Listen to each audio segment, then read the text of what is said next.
Көшпелілер мен отырықшылардың өмір салты. Отырықшылар мен көшпелілер деген кім? Отырықшылар немен айналысты? Көшпелілердің өмір салты қандай? Мал шаруашылығының қандай түрлері болды? Маусымдық жайылым деген не? Осы сұрақтардың жауабын бүгінгі сабақта қарастыратын боламыз.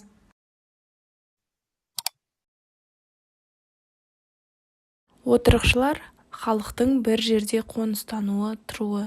Қазақстан жерін мекендеген түркі тілдес тайпалар 6 ғасырда Ертіс өңірінде, Сыр бойында және Жетісуда егіншілікпен айналысып, отырықшылық өмірге дағдылана бастады. Отырықшы егіншілер жер өңдеумен айналысты. Олардың егіншілік құралдары қарапайым ағаштан, темірден жасалған құралдар болды. Сол құралдармен жер жыртқан. Егінді орақпен, қолмен жинаған. Олар бидай, арпа, жүгері және жеміс-жидектер еккен.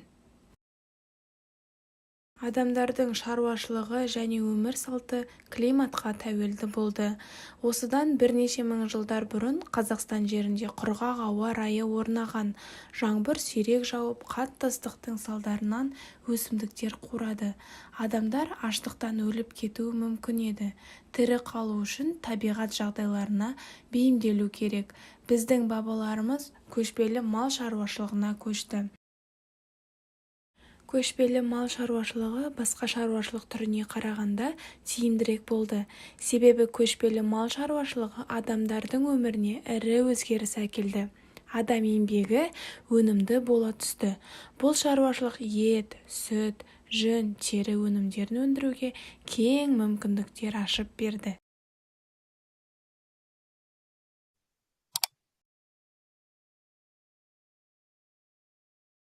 Көшпелілер жылқы, сиыр, қой, түйе малын ұстап асыраған.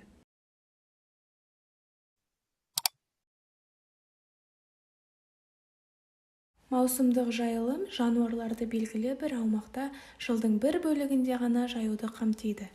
Бұл жайылымда жоқ жердің тынығуына және жаңа жем-шөптің өсуіне мүмкіндік береді. Жайлау жазғы қоныс. Жайлауда суы мол, шөбі шүйгін, маса, сона, шыбын шеркейі аз жерлерден таңдайды. Қазақ елінің дәстүрлі жайлауы. Халық қыстаудан көктеуге, көктеуден жайлауға, жайлаудан күзеуге көшіп отырды. Жайлау мен қыстау малға тиімді, тіршілікке қолайлы, көшіп қонуға ыңғайлы жерлерден таңдап алынды. Күзеуге шығынсыз, аман-есен жету мақсатында алғашқы күндері көш баяу қозғалады. Күзеуге мал баспаған, оты мол, қыстауға жақындау жайылым таңдап алынады. Қыстау аумағы негізінен шарбақпен қоршалады. Айналасында ор қазылған қора жайлары болады. Қыстаудағы тұрақ жай түрлері киіз үй, қоржын үй, жер үй, ас үй, сондай-ақ шаруашылыққа арналған мал қора, тезек қора, пішен қора, тағы да басқа түрлері болады. Көш жүгі жаздай даярланған азық-түлік, киіз төсеніш, үй жабдықтары қыстық киім есебінен құралып, күзге қарай молға ауырлай түседі. Көктеу, көктемгі қоныс. Қыстан қиналып шыққан түлік ұзап алысқа өрістей алмайтын және мал төлдеп жатқан кездегі қора маңындағы жайылым. Көктеу шоқылар мен қыраттарда орналасқан.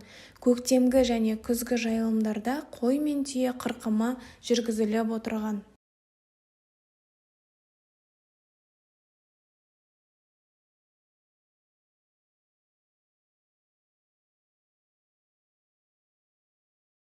Бірінші тапсырма кестені толтыр. Отырықшылар не өндірді? Көшпелі малшылар не өсірді? Әр бағанға 4 мысалдан жаз.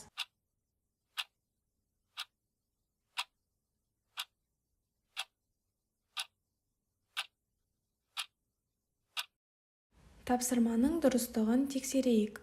Отырықшылар егін шаруашылығын, бидай, арпа, жеміс-жидек өндірді. Көшпелі малшылар қой, жылқы, сиыр, түйе өсірді.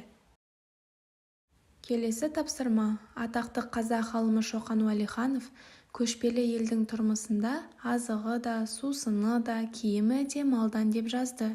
Ғалымның сөзін растау үшін мысалдар келтір. Мысалдар келтіріп болған соң, көшпелілердің өндірген өнімдерін суретке салыңдар.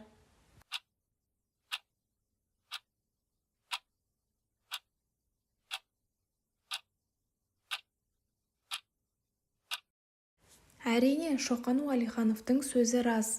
Көшпелілер малдың еті мен сүт өнімдерін азық ретінде пайдаланса, ал жүні мен терісінен киім-кешек және де басқа тұрмыста қолданатын заттарын жасаған. Елестетіп көріңдер, сендер егіншісіңдер. Егінші нені білу керек және қандай қабілеті болу керек? Егіншілер қандай дақылдарды өсірді? Егін шаруашылығының өнімдерін ата.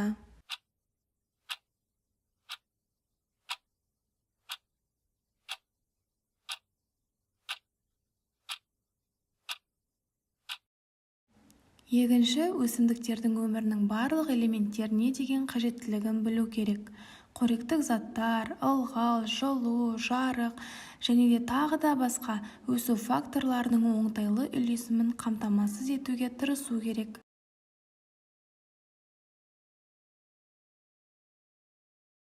Бұл егін шаруашылығы өнімдері. Осы өнімдерді сат ойынын ойнап көрейік. Ол үшін әр оқушы өзінің тауарын мақтап, мадақтап, жетістігін айтып, оған жарнама жобасын дайындайды. Және осы дайындаған жобаны өлең, ән, қойылым ретінде көрсетуге болады.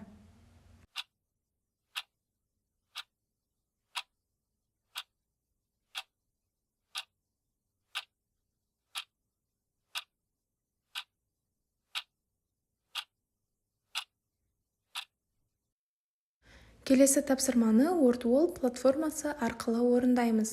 Ол үшін ұялы телефоннан камераны ашып, QR-кодты сканерлеп алу керек. Сол кезде бізде келесі орындайтын тапсырмамыз көрінетін болады.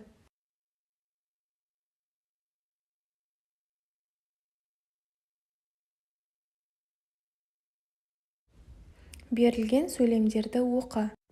Көшпелі өмірді сипаттайтын сөйлемнің тұсына К әріпін, отырықшы өмір салтын сипаттайтын сөйлемнің тұсына О әріпін қоясың. Бірінші, қалаларда қолөнер шеберлері пайда болды. Дұрыс жауабы отырықшы өмір салтында. Олардың ыдыстары сынбайтын, икемді материалдардан, ағаштан, теріден жасалады. Дұрыс жауабы көшпелі өмір салты. Тұрмысы мен мал шаруашылығына қолайлы жерлерге көшіп қонып жүрген. Дұрыс жауабы көшпелі өмір салты. Олардың нақты айналысатын жұмыс түрі болды. Дұрыс жауабы отырықшы өмір салты. Олардың баспанасы кірпіш, ағаш сияқты тағы да басқа материалдардан салынған. Дұрыс жауабы отырықшы өмір салты. Олардың тез тігіп, шапшаң жинауға қолайлы баспанасы болған. Ол әрине көшпелі өмір салты.